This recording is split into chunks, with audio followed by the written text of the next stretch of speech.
Hello friends, कैसे हो आप सभी। आज के इस वीडियो में हम लोग देखने वाले हैं साथियों daily GK GS practice set number 8 को। आज के इस वीडियो जो हम लोग देखने वाले हैं पर्यावरण, पारिस्थितिक और प्रदूषण से रिलेटेड काफी इंपॉर्टेंट स्टैटिक जीके। अगर आप किसी भी प्रतियोगी परीक्षाओं की तैयारी कर रहे हो साथियों, तो आप लोगों को यहाँ से काफी सारे क्वेश्चन देखने को मिलेंगे इस टॉपिक से। तो चलिए हम लोग वीडियो को शुरू करते हैं। वीडियो को अंत तक सारे देखना। एक एक प्रश्न आप लोगों के लिए यहाँ पे सभी प्रतियोगी परीक्षाओं के लिए इंपॉर्टेंट होने वाली है, ठीक है। तो बिना किसी देरी के इस वीडियो को लाइक करके चैनल को सब्सक्राइब कर लेना, ताकि आपको नए वीडियोज का नोटिफिकेशन मिलते रहेंगे। तो चलिए हम लोग पहला प्रश्न देखते हैं। पहला प्रश्न है साथियों कि प्रथम अंतर्राष्ट्रीय पर्यावरण सम्मेलन किया गया, मतलब किस देश में या फिर कहाँ पे किया गया प्रथम अंतर्राष्ट्रीय पर्यावरण सम्मेलन। तो देखिए, पर्यावरण सम्मेलन जो अंतर्राष्ट्रीय रूप से जो किया गया साथियों, ये सबसे पहले हुआ था 5 जून, याद रखना है 5 जून 1972 को एक सम्मेलन हुआ था। कहाँ पे? तो ये स्टॉकहोम में। कहाँ पे हुआ था साथियों? ये स्टॉकहोम में हुआ था। तो याद रखना है प्रथम अंतर्राष्ट्रीय सम्मेलन 5 जून 1972 को। इसलिए हम लोग पर्यावरण दिवस जो है 5 जून को मनाते हैं। पर्यावरण दिवस हम लोग कब मनाते हैं? 5 जून को मनाते हैं पर्यावरण दिवस, ठीक है। इसी के जो तिथि है इसी के उपलक्ष्य में, ठीक है, याद रखना है। अगला है कि पृथ्वी दिवस कब मनाया जाता है। इंपॉर्टेंट है, कई बार आप लोगों को देखने को मिलेंगे साथियों ये प्रश्न कि पृथ्वी दिवस कब मनाया जाता है। तो पृथ्वी दिवस जो साथियों याद रखना है 22 अप्रैल को पृथ्वी दिवस मनाया जाता है, ठीक है। कब मनाया जाता है पृथ्वी दिवस? तो 22 अप्रैल को, ठीक है। 22 अप्रैल को हर ईयर्स जो है ये मनाया जाता है, याद रखना आप लोग को। चलिए अगला प्रश्न देखते हैं हम लोग। और 22 मार्च को जो साथियों है, 22 मार्च को याद रखना ये विश्व जल दिवस, ठीक है। जल दिवस मनाते हैं कब? 22 मार्च को, ठीक है। और 22 अप्रैल को पृथ्वी दिवस मनाते हैं। ये चीज आपको यहाँ पे ध्यान में रखनी है। अगला है प्रश्न कि विश्व ओजोन संरक्षण दिवस किस तिथि को मनाया जाता है। देखिए याद रखना है, इंपॉर्टेंट है ओजोन दिवस। कभी कभी आप लोगों को ओजोन दिवस भी पूछ दिया जाएगा, ठीक है ना। तो ओजोन से याद रखना है आप लोग को यहाँ पे 16 सितंबर। कब? 16 सितंबर को विश्व ओजोन दिवस या फिर विश्व ओजोन संरक्षण दिवस मनाया जाता है। तो 3 का डी जो है यहाँ पे करेक्ट आंसर हो जाएगी, ठीक है ना। चलिए अगला देख लेते हैं। प्रश्न कहा गया है 4th नंबर कि जैविक घटक का कौन सा भाग नहीं है। जैविक घटक का कौन सा भाग नहीं है, वो हम लोगों से पूछा गया है प्रश्न यहाँ पे। तो देखिए साथियों, जैविक घटक का जो भाग यहाँ पे नहीं होगा उसका नाम है वायु। बाकी जितने भी 3 है, उत्पादक, उपभोक्ता और अपघटक, ये सारे जैविक घटक का भाग है, लेकिन वायु जो है ये भाग नहीं है। तो आप लोग यहाँ पे 4 का से उत्तर डी के साथ याद रखना आप लोग को। नेक्स्ट है कि ओजोन परत को नष्ट कौन करता है। इंपोर्टेंट है, ओजोन परत जो है एक लेयर है, ठीक है ना, वायुमंडल में, स्थल मंडल मतलब जो क्षोभ मंडल है उससे ऊपर, ठीक है ना। तो ओजोन परत को जो नष्ट करता है साथियों, याद रखना है आप लोग को क्लोरोफ्लोरोकार्बन, जिसको हम लोग शॉर्ट रूप में CFC के नाम से जानते हैं। यही ओजोन परत को नष्ट करता है, ठीक है ना, CFC, ठीक है ना, क्लोरोफ्लोरोकार्बन। तो याद हो जानी चाहिए आप लोगों को, ओजोन परत को कौन नष्ट करता है? तो क्लोरोफ्लोरोकार्बन। अगला है कि प्रथम पृथ्वी सम्मेलन कहाँ पर की गई थी। देखिए वो था, जो पहला प्रश्न था वो था पर्यावरण सम्मेलन साथियों। कौन सा था? पर्यावरण सम्मेलन। लेकिन पृथ्वी सम्मेलन एक अलग चीजों के लिए यहाँ पे सम्मेलन बुलाई गई थी। वो था रियो डी जेनेरियो में। कहाँ पे? रियो डी जेनेरियो में, ठीक है ना। ये हुआ था साथियों सबसे पहले 1972 में। कहाँ पे हुआ था? 1972 में ही। और रियो डी जेनेरियो जो है ये कहाँ पे है? ये आपका याद रखना है ब्राजील में। कहाँ पे साथियों? ब्राजील में है, ठीक है, ब्राजील में है ये, याद रखनी है आप लोग को, ठीक है ना, ब्राजील के रियो डी जेनेरियो में, ठीक है ना। अगला देखते हैं कि क्योटो सम्मेलन कब हुआ था। देखिए ये सम्मेलन जो चीज है आपको याद होनी चाहिए। जैसे पर्यावरण सम्मेलन कब हुआ था? 1972 में 5 जून को। पृथ्वी सम्मेलन भी हुआ था 1900, सॉरी ये 1972 ने साथियों, उसको याद रखना 1992 में। इसको आप लोग 1972 नहीं होगा, इसको 1992 होगा, याद रखना है। इसको करेक्ट कर लेना आप लोग, 1972 नहीं 1992 होगा, ठीक है ना। 1992 में पृथ्वी सम्मेलन हुआ था। उसी तरीके से क्योटो सम्मेलन है साथियों, क्योटो सम्मेलन। तो क्योटो सम्मेलन जो है ये आपका 1997 में हुआ था। कब हुआ था ये? 1997 में हुआ था, ठीक है ना। तो याद रखना यहाँ पे क्योटो सम्मेलन कब हुआ था? 1997 में। 7 का सी यहाँ पे करेक्ट हो जाएगी। क्योटो सम्मेलन कब हुआ था? 1997 में। और क्योटो कहाँ पे है साथियों? ये आपका जापान में है। कहाँ पे है? क्योटो जापान देश में है, ठीक है ना, क्योटो सम्मेलन। तो क्योटो सम्मेलन से याद रखना है आप लोग को 1997 और ये जापान में। और क्योटो सम्मेलन किस लिए बुलाया गया था साथियों, या फिर किस लिए हुआ था, इसके बारे में अगर पूछा जाएगा आप लोगों से, तो याद रखना है कि जो पर्यावरण है उसमें CO2 की जो मात्रा है साथियों, उसके बढ़ने के जो बढ़ रहा है ना, उसी के उपलक्ष्य में यहाँ पे एक क्योटो सम्मेलन आयोजित हुई थी कि CO2 जो बढ़ रहा है पर्यावरण में उसको कम करने के लिए। अगला है कि पारा प्रदूषण से प्रभावित अंग कौन सा है? पारा का मतलब यहाँ पे हुआ Hg साथियों।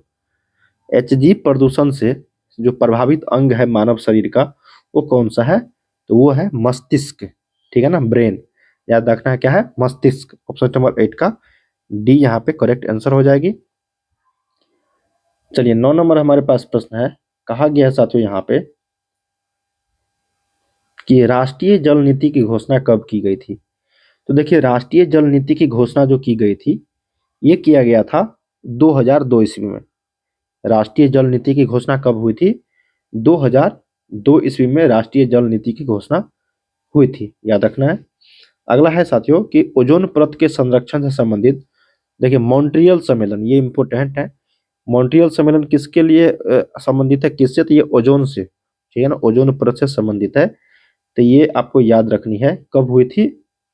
तो मॉन्ट्रियल सम्मेलन अगर पूछे जाए तो ये हुआ था 16 सितंबर, क्योंकि 16 ओजोन ओजोन दिवस कब मनाता है? 16 सितंबर को।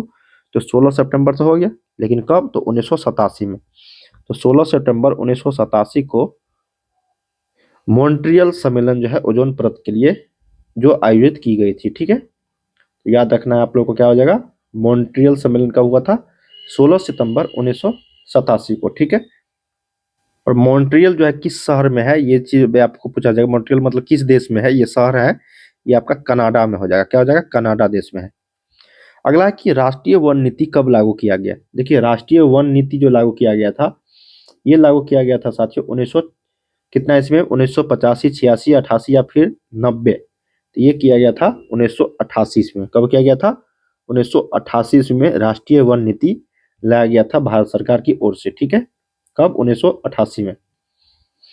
अगला है यहाँ पे कि पारितंत्र शब्द का सर्वप्रथम प्रयोग किसने किया? पारितंत्र जो इकोसिस्टम है साथियों, पारितंत्र, उसका जो सबसे प्रथम जो प्रयोग किया इस शब्द का, उसका नाम क्या था? उसका नाम था एजी टांसले। क्या नाम था? एजी टांसले था, ठीक है ना। पर्यावरण पारितंत्र का सर्वप्रथम जो प्रयोग किया था वो कौन किए थे? आपको याद रखना है यहाँ पे कि एजी टांसले, ठीक है ना। एजी टांसले कब किया था? तो 1935 ईस्वी में। 1935 ईस्वी में। अगला है कि भोपाल के यूनियन कार्बाइड फैक्ट्री में मिथाइल आइसोसाइनेट गैस का रिसाव कब हुआ था? देखिए, मिथाइल आइसोसाइनेट जो यहाँ पे ये गैस रिसाव हुआ था 1984 ईस्वी में। कब हुआ था? 1984 ईस्वी में। तो ये चीज आपको यहाँ पे ध्यान में रखनी है साथियों, ये प्रदूषण से रिलेटेड हो गया आपको। 1984 ईस्वी में ये गैस रिसाव हुआ था, मिथाइल आइसोसाइनेट। कब? तो ये 3 दिसंबर को, ठीक है, 3 दिसंबर को मध्य प्रदेश के भोपाल में। अगला है कि सर्वाधिक अस्थायी पारिस्थितिकी जो है कौन है? सर्वाधिक अस्थायी पारिस्थितिक जो है साथियों, वो आपको यहाँ पे बतानी है, वो है महासागर। क्या है? महासागर। तो 14 का यहाँ पे सी करेक्ट होगा। 15 देखते हैं कि जैव विविधता दिवस कब मनाई जाती है? तो देखिए, जैव विविधता दिवस जो मनाई जाती है, ये मनाई जाती है साथियों 22 मई को। कब मनाई जाती है? 22 मई को मनाई जाती है जैव विविधता दिवस, ठीक है। अगला है कि पर्यावरण की कार्यात्मक इकाई क्या है मतलब? देखिए, पर्यावरण जो है यहाँ पे इन्वायरमेंट की कार्यात्मक इकाई मतलब फंक्शनल यूनिट जो है साथियों, यहाँ पे क्या है? तो वो है आपको पारितंत्र। क्या है? पारितंत्र। ऑप्शन नंबर यहाँ पे 16 का डी करेक्ट हो जाएगी। 17 है कि नदियों में जल प्रदूषण की माप किसके माध्यम से की जाती है? देखिए, नदियों में जो जल प्रदूषण हो रही है ना, उसका जो माप है वो किसके माध्यम से की जाती है? वो ऑक्सीजन की घुली हुई मात्रा से। तो ऑक्सीजन की घुली हुई जो मात्रा होती है जल में, उसी से हम लोग क्या करते हैं साथियों, यहाँ पे जल प्रदूषण जो नदियों में कितनी है उसकी पता लगाई जाती है। प्रश्न है कि विश्व पर्यावरण दिवस कब मनाया जाता है? तो याद रखना है 5 जून को विश्व पर्यावरण दिवस मनाते हैं। तो 18 का सी हो जाएगा। और ये कब हुआ था सर्वप्रथम? तो 5 जून 1972 को हुआ था। कहाँ पे? तो स्टॉकहोम में, ठीक है ना, स्टॉकहोम में हुआ था। चलिए अगला देख लेते हैं प्रश्न। क्योटो प्रोटोकॉल कब से प्रभावी हुआ? देखिए, क्योटो प्रोटोकॉल जो साथियों यहाँ पे प्रभावी जो हुआ था, क्योटो, ये हुआ था साथियों, आप लोगों को यहाँ पे याद रखनी होगी 2005 ईस्वी में। लेकिन 1997 में क्या हुआ था साथियों, क्योटो सम्मेलन हुआ था। क्या हुआ था, क्योटो सम्मेलन 1997 में, कहाँ पे, तो जापान में, ठीक है ना, प्रथम ये हुआ था। लेकिन 2005 में क्या हुआ था, क्योटो प्रोटोकॉल प्रभावी हुआ था, याद रखना है 19 का डी। पृथ्वी का औसत तापमान कितना है। देखिए पृथ्वी का जो औसत तापमान है, मतलब जैसे अभी बिहार की बात करें तो यहाँ पे जो मिनिमम जो है, यहाँ पे ठंडा में 0 डिग्री सेल्सियस भी जा सकता है, 5 डिग्री सेल्सियस, और अधिकतम जो है 45 डिग्री सेल्सियस, ठीक है ना। लेकिन औसत की बात करेंगे तो न्यूनतम और अधिकतम को जोड़ के यहाँ पे निकाला जाता है औसत, ठीक है ना। तो पूरे होल पृथ्वी का जो औसत तापमान है साथियों, ये आपको बतानी है, तो वह है 14 डिग्री सेल्सियस। कितनी है, 14 डिग्री सेल्सियस है पृथ्वी का औसत तापमान। कहीं होगा 55 डिग्री सेल्सियस, कहीं होगा जीरो, कहीं माइनस में भी रहता है। तो सभी को मिला के यहाँ पे 14 डिग्री सेल्सियस औसत तापमान यहाँ पे निकाला गया है, ठीक है ना। चलिए अगला प्रश्न हम लोग देखते हैं साथियों। प्रश्न हमारे पास कि निम्नलिखित में से ग्लोबल वार्मिंग को प्रभावित करने वाले मुख्य कारक कौन है। मुख्य कारक यहाँ पे साथियों वो कौन है, ग्लोबल वार्मिंग को प्रभावित करने वाला मुख्य कारक, तो वो है साथियों आप लोग को CO2, carbon dioxide gas, CO2। 21 का सी। 22 है कि वायु प्रदूषक सीसा से प्रभावित अंग कौन है। देखिए फेफड़ा से जो था, मतलब वो पारा से जो था साथियों, Hg से, वो तो मस्तिष्क था। लेकिन सीसा से जो प्रभावित अंग है साथियों, उसका नाम क्या है, तो वो है उदर। क्या नाम है, उदर। तो यहाँ पे से उत्तर ऑप्शन नंबर यहाँ पे ए हो जाएगा, ठीक है ना। पेट, यहाँ पे उदर पेट हो जाएगा, सही ना। अगला है कि क्योटो सम्मेलन का मुख्य उद्देश्य क्या था। क्योटो सम्मेलन का जो मुख्य उद्देश्य था साथियों, क्योटो सम्मेलन जो जापान में हुआ था प्रथम 1997 में, उसमें क्या निर्णय लिया गया था, या फिर उस जो सम्मेलन का जो मुख्य उद्देश्य था, वो था CO2 को कम करना। किसको, कार्बन डाइऑक्साइड जो बढ़ रहा था पर्यावरण में, उसको कम करने के लिए क्योटो सम्मेलन जो जापान में है 1997 में यहाँ पे हुआ था प्रथम, ठीक है। याद रखना है 23 का सी। 24 है कि पारितंत्र में ऊर्जा का मुख्य स्रोत क्या है। देखिए पारितंत्र में ऊर्जा का जो मुख्य स्रोत है साथियों, मुख्य स्रोत मेन जो सोर्स है वो आपको बतानी है, तो वो है आपका सूर्य। सूर्य से ज्यादा जो है किसी के पास ऊर्जा नहीं है। यहाँ पे क्या हो जाएगा, सूर्य जो है यहाँ पे सही उत्तर हो जाएगी। अगला कि प्रथम बार इकोलॉजी शब्द का प्रयोग किसने किया। देखिए इकोलॉजी शब्द का जो प्रयोग किया है वो रिटर नामक व्यक्ति ने किया है, तो याद रखना है। सही उत्तर हो जाएगा 25 का बी करेक्ट हो जाएगी, ऑप्शन नंबर बी। प्रथम बार इकोलॉजी, ठीक है ना, पारितंत्र का जो है। तो यहाँ पे आप लोग को कंफ्यूजन नहीं होना साथियों, ये इकोलॉजी है, क्या है, ये इकोलॉजी है, ठीक है ना। इकोलॉजी, इकोलॉजी जो है इसका हिंदी अर्थ हो जाएगा आपका पारिस्थिति। क्या हो जाएगा, पारिस्थितिक। मतलब पारिस्थितिक की शब्द का जो सर्वप्रथम प्रयोग किया था वो रिटर ने किया था। लेकिन जो इकोसिस्टम है साथियों, ये पारितंत्र जो है, पारितंत्र, ये साथियों किया था आपको टांसले ने सर्वप्रथम, ठीक है ना। टांसले ने, ठीक है ना, AG टांसले ने, कब, 1935 ईस्वी में। याद रखना है आप लोगों को। और रिटर जो इकोलॉजी शब्द का प्रथम प्रयोग किया था, ये किया था सबसे पहले 1865 में। अगला प्रश्न है कि सर्वप्रथम ग्रीन हाउस गैसों की संकल्पना किसने किया था। तो देखिए सर्वप्रथम ग्रीन हाउस गैसों की जो संकल्पना किया था साथियों, ये आपको यहाँ पे बतानी है, तो सही उत्तर हो जाएगा जोसेफ फोरियर। क्या हो जाएगा, जोसेफ फोरियर। अगला है कि विश्व वन दिवस कब मनाया जाता है। देखिए विश्व वन दिवस की अगर बात करेंगे तो 21 मार्च को विश्व वन दिवस मनाते हैं हम लोग। और 22 मार्च को क्या मनाते हैं, 21 मार्च को तो विश्व वन दिवस, और 22 मार्च को जल दिवस, विश्व जल दिवस, ठीक है। याद रखना है विश्व जल दिवस। और 22 मई को मनाते हैं साथियों हम लोग जैव विविधता दिवस, जैव विविधता दिवस, ठीक है। ये चीज आपको यहाँ पे ध्यान में रखनी है। और पृथ्वी दिवस जो है कब मनाते हैं हम लोग, तो 22 अप्रैल को। और ओजोन दिवस कब मनाते हैं, 16 सितंबर को। विलुप्त हो रहे प्राणियों का संबंध किससे है। देखिए विलुप्त हो रहे प्राणियों का जो संबंध है किस बुक में, वो डाटा जो है संग्रह किया जाता है। वही प्रश्न हमारे पास कि विलुप्त हो रहे जो प्राणी है साथियों, उसको रेड डाटा बुक के अंतर्गत यहाँ पे संग्रह या फिर संग्रहित किया जाता है। विश्व जल दिवस, अभी जस्ट हम लोगों ने पढ़ा, विश्व जल दिवस 22 मार्च को मनाते हैं, ठीक है, 22 मार्च को। याद रखना है 22 अप्रैल को पृथ्वी दिवस मनाते हैं। अगला है कि भारत सरकार ने पर्यावरण संरक्षण अधिनियम कब लागू किया। देखिए भारत सरकार के द्वारा जो है यहाँ पे पर्यावरण संरक्षण नियम लागू किया गया था 1986 ईस्वी में।